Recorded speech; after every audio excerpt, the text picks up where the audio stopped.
Uh, our motion is that this House supports global nuclear disarmament, and I will begin by providing some definitions of particular words. By nuclear disarmament, we mean that we get rid of nuclear weapons ranging from small-sized dirty bombs to tactical or strategic warheads that can be placed on ballistic missiles. And by global, of course, we mean all nations that are present here on Earth.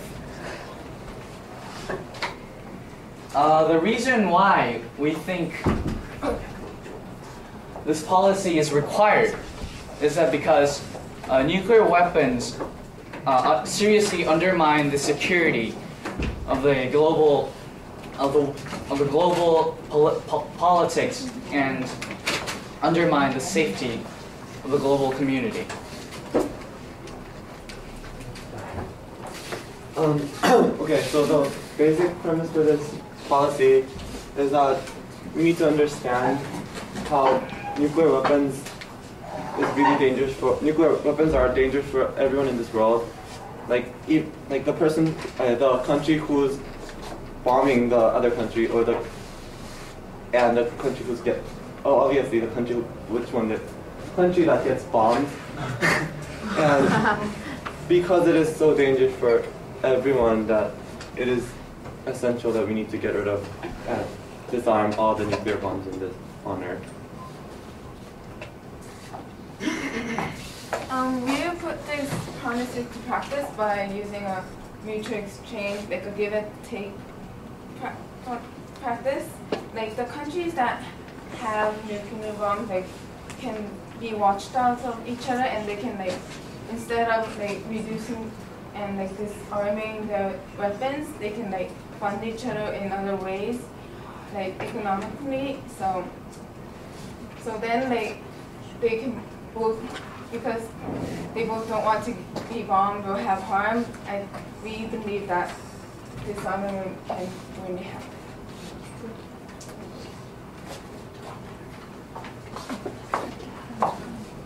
At this point, you might be wondering how our policy will work, but actually there's been good progress and examples that to show that it is possible.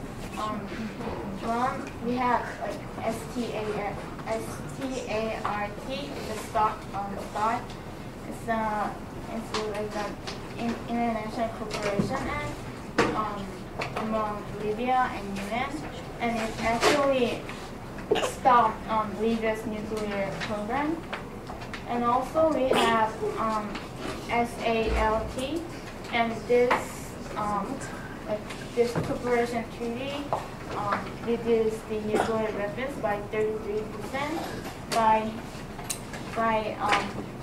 making a cooperation and like Trudy said, give and take actions. So we believe this is practical, possible.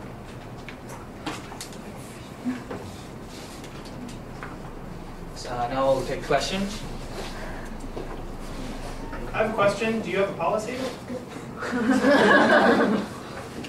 Well, we stated that the policy basically is to initiate a global treaty between the countries that actually possess nuclear weaponry by a mutual agreement.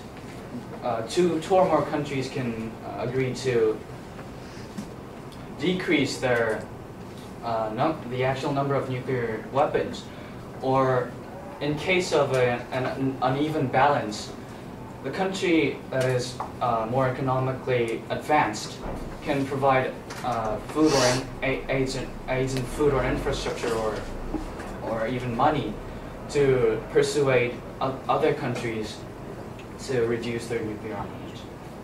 I'll open the floor to questions. One here, 2, 3. There already is a treaty of this type called the Nuclear Nuclear Non-Proliferation Treaty, which is globally known to actually be a failure and it will be ineffective. So what does their policy have that will make it effective compared to the Nuclear Non-Proliferation Treaty? Well, the Nuclear Non-Proliferation Treaty was a failure because some countries, including North Korea, actually quit the program and began making nuclear weapons of their own. But this isn't a treaty, but this is actually a global plea for global cooperation. That'll which aim is to ultimately benefit all countries participating in this program. Next question. Well, you meant in your motion, you define global as all countries in the world. And this means that you're going to target every single nation which exists. However, what I believe is that you need to tackle some of the main core parts of each country, which actually strengthens the world peace, right? You said that as your method, you're going to give and take. You are going to use give and take method by providing some of these incentives for these countries to give up their nuclear weapons. And can you please specify what you are going to actually give these countries, which actually make them give up their nuclear weapons? Well, again, we stated by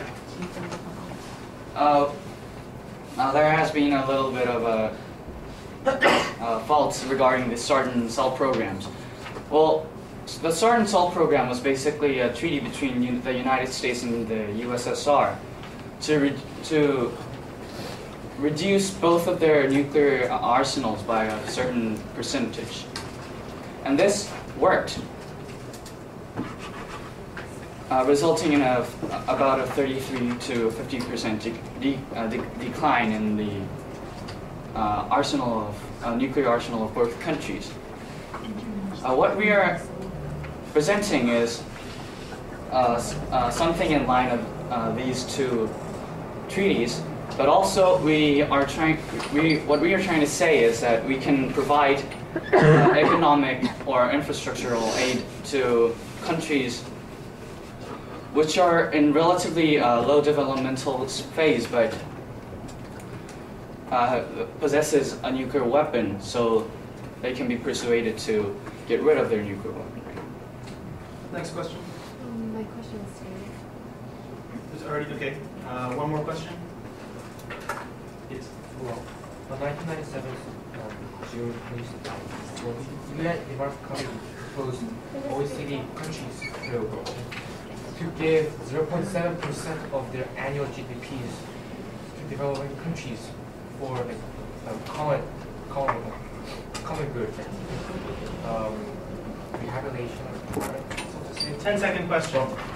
The OECD, the developed countries rejected this, and will the well-being countries, which has the power to construct new warheads, will provide food and etc. to developing countries for this revolution? I don't get how this question is related.